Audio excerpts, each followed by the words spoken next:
2월 21일 월요일. 무엇 때문에 웃는가? 신경내과학자 소피 스캇은 지식, 기술, 예술 강연인 테드 컨퍼런스에서 우리는 왜 웃는가? 라는 주제로 발표를 한 적이 있습니다. 이 강연에서 소피는 사람들이 크게 오해하고 있는 웃음의 3가지 상식에 대해서 다음과 같이 말했습니다. 첫째, 사람뿐 아니라 동물도 웃는다. 생각 외로 많은 동물들이 서로 소통을 하며 웃기도 합니다. 대부분의 포유류가 웃으며 심지어 쥐도 웃을 줄 압니다. 둘째, 사람들은 재밌을 때만 웃는다. 하지만 웃음의 영향을 받는 건 재미있는 상황보다 함께 있는 사람의 숫자입니다. 같은 코미디 영화를 봐도 함께 보는 사람이 많을수록 웃음의 빈도가 더 많고 강도도 컸습니다. 셋째, 뇌는 가짜 웃음을 구분하지 못한다. 억지로 웃으면 좋다는 말이 그래서 나왔습니다. 하지만 뇌는 진짜 웃음과 가짜 웃음을 명확히 구분합니다. 그러나 여전히 억지로라도 웃는 것이 건강에는 조금이라도 더 좋습니다. 박사의 연구에 따르면 사람들은 정말로 웃겨서 웃기보다는 사람과의 관계 때문에 웃는다고 볼 수 있습니다. 사람들의 관계 속에서 웃음이 가득한 관계를 만드십시오. 얼굴의 표정은 마음의 표현입니다. 표정을 바꾸면 마음도 바뀝니다. 웃음은 얼굴의 꽃입니다. 성경은 항상 기뻐하라고 합니다. 기쁨의 표현이 바로 얼굴에 피는 꽃, 웃음입니다. 오늘의 말씀. 우리가 감사함으로 그 앞에 나아가며 시를 지어 즐거이 그를 노래하자. 시편 95편 2장. 오늘의 찬송 91장 슬픈 마음 있는 사람.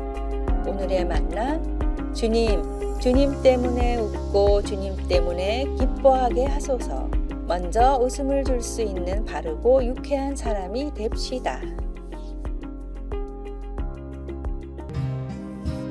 2월 22일 화요일. 축복을 기다림. 방콕에 인기 있는 한식당은 지난 수년간 매일 조금씩 채워가며 계속 끓여온 육수로 만든 스프를 제공합니다. 영원한 국이라 불리는 이 방식은 중세 때부터 유래되었습니다. 가끔은 남은 음식이 며칠 후 더 맛있어지는 것처럼 오랫동안 끓이면 맛이 우러나와 독특한 맛을 만들어냅니다. 그 식당은 태국에서 가장 맛있는 육수로 여러 번 상을 받았습니다. 좋은 일들은 종종 시간이 오래 걸리곤 하지만 사람들은 기다리는 것을 힘들어합니다. 성경 곳곳에도 어느 때까지리까? 라는 질문이 등장합니다. 하박국 선지자가 이에 맞는 예입니다. 그는 하박국서를 이런 질문으로 시작합니다. 여호와여, 내가 부르짖어도 주께서 듣지 아니하시니 어느 때까지리까? 하박국은 하나님이 무자비한 바벨론 왕국의 침략을 통해 그의 나라 유다를 심판하신다는 것을 예언하면서 남을 착취하는 부패한 백성이 번성하는 것을 하나님이 어떻게 그냥 내버려 두시는지를 놓고 씨름했습니다.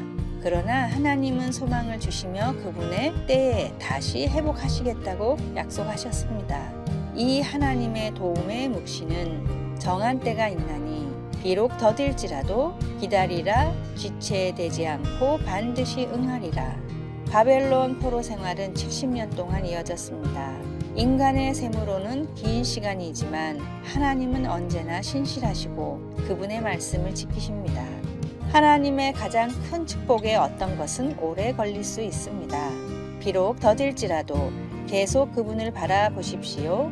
하나님은 완전한 지혜와 돌보심으로 모든 축복을 준비하십니다.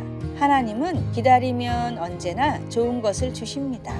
하나님께 어떤 축복을 기다리고 계십니까? 축복이 언제 임하든 관계없이 그분을 어떻게 경배하시렵니까? 말씀. 비록 더딜지라도 기다리라. 지체되지 않고 반드시 응하리라. 하박국 2장 3절. 찬송 366장 어두운 내 눈 밝히사. 기도. 제 삶의 모든 시기에 선하시고 신실하시니 감사합니다. 무엇보다도 하나님을 기대하며 바라보게 하소서. 아멘. 2월 23일 수요일. 한턱의 정의. 평소 친하게 지내던 회사원 2명이 저녁을 먹으러 갔습니다. 크게 한턱 쏘겠다는 친구의 말에 고급 식당을 갔는데 계산을 할 때가 되니 100만 원이 넘는 돈이 나왔습니다. 생각보다 액수가 크자 저녁을 사겠다던 친구는 당황해서 돈을 나눠서 내자고 했습니다. 그러나 친구는 한턱을 내겠다고 했으니 무조건 내가 사라고 했습니다. 사소한 말다툼으로 시작된 이 일은 법원까지 가게 되었습니다. 과연 한턱을 어떻게 정의할까가 문제였습니다. 법원은 숙고 끝에 다음과 같이 판결을 내렸습니다. 20만 원은 한턱을 내겠다는 사람이 혼자 내고 나머지 80만 원은 40만 원씩 나누어 낼 것. 20만 원은 두 남자가 처음 주문한 음식의 가격입니다. 한턱을 식당에 들어가서 맨 처음 주문한 음식들로 정의한 것입니다. 이 이야기는 서울 남부지방법원에서 실제 있었던 일로 당시 솔로몬의 판결로 불리며 언론에 실렸고 이후 다른 재판에서 한턱의 기준이 되는 판례로도 사용되고 있다고 합니다. 세상의 기준은 때때로 애매하고 변할 때가 많지만 구원의 기준은 명확합니다. 모든 사람에게 필요한 구원은 믿음만으로 누구나 받을 수 있고 그 효력은 영원합니다.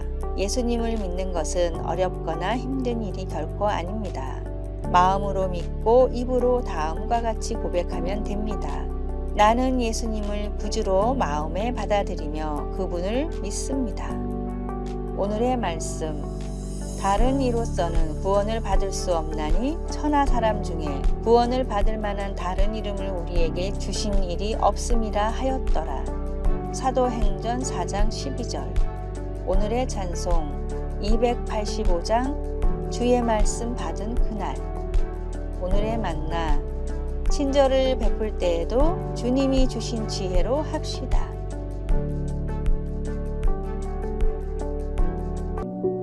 (2월 24일) 목요일. 동물들의 불평. 불평에 대한 페르시아 지역의 한 우화입니다.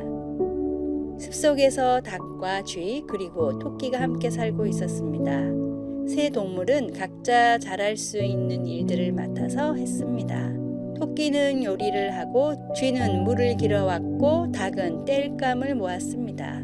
그런데 하루는 땔감을 줍는 닭에게 까마귀가 날아와 말했습니다. 바보같이 왜 혼자 가장 힘든 일을 하고 있니? 나라면 땔감을 줍지 않고 편하게 물을 길어올 텐데. 이 말을 들은 닭은 집으로 오자마자 자기 일이 가장 힘들다고 불만을 털어놨습니다.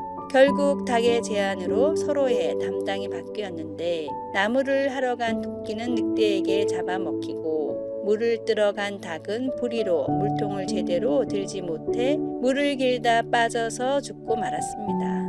쥐는 부엌에서 기다리다 못해 혼자서 땔감을 구하고 물을 기르려고 하다가 굶어 죽었습니다.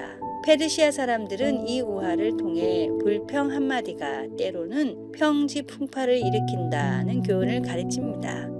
작가 라이트는 불평과 잔소리를 한마디씩 할 때마다 당신의 가정은 무덤으로 들어가고 있다라고 했습니다.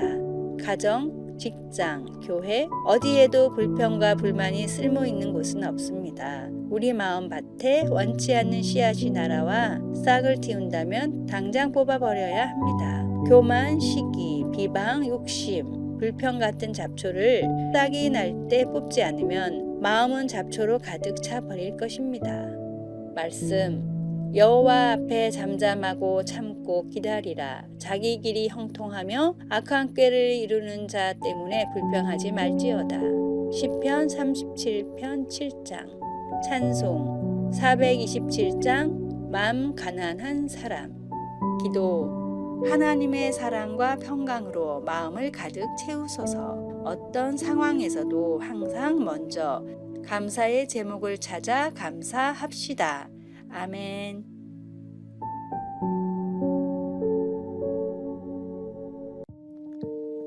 (2월 25일) 금요일.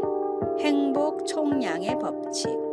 독일의 작곡가 베토벤은 사랑했던 여인이 떠나고 난청이 찾아오면서 한때 절망에 빠졌습니다. 현실의 무게를 견딜 수 없었던 그는 어느 수도원을 찾아갔습니다. 수사를 찾아간 베토벤은 힘들었던 사정을 털어놓았습니다. 그리고 나아갈 길에 대한 조언을 간청했습니다. 고민하던 수사는 방으로 들어가 나무 상자를 들고 나와 말했습니다. 여기서 유리 구슬 하나를 꺼내보게. 베토벤이 꺼낸 구슬은 검은색이었습니다. 수사는 다시 상자에서 구슬을 하나 꺼내보라고 했습니다. 이번에도 베토벤이 꺼낸 구슬은 검은 구슬이었습니다. 그러자 수사가 말했습니다. 이보게, 이 상자 안에는 10개의 구슬이 들었는데 8개는 검은색이고 나머지 2개는 흰색이라네. 검은 구슬은 불행과 고통을, 흰 구슬은 행운과 희망을 의미하지. 어떤 사람은 흰 구슬을 먼저 뽑아서 행복과 성공을 빨리 붙잡기도 하지만 어떤 이들은 자네처럼 연속으로 검은 구슬을 뽑기도 한다네. 중요한 것은 아직 8개의 구슬이 남아있고 그 속에 분명 흰 구슬이 있다는 거야. 행복 총량의 법칙이라는 것이 있습니다. 인생을 살면서 누구에게나 같은 양의 행복이 찾아온다는 것입니다. 따라서 이제까지 고통스러운 일만 많았다면 이렇게 생각하십시오. 앞으로는 행복할 일만 남았다. 이것이 고통 속에서도 희망을 품을 수 있는 이유입니다. 오늘의 말씀, 범사에 감사하라. 이것이 그리스도 예수 안에서 너희를 향하신 하나님의 뜻이니라. 데살로니가 전서 5장 18절. 오늘의 찬송 428장 내 영혼의 햇빛 빛이니. 오늘의 만나, 영화의 끝이 해피엔딩이라는 것을 알면 중간에 어떤 고난도 편하게 감상할 수 있습니다. 죽음 뒤에 천국행이 보장된 그리스도인들은 불행 뒤에도 행복 뒤에도 모두 하나님의 뜻이 있음을 믿으면 됩니다. 아래의 빨간색 글자 구독을 누르시어 더 많은 전도의 열매를 맺으시기를 기도합니다.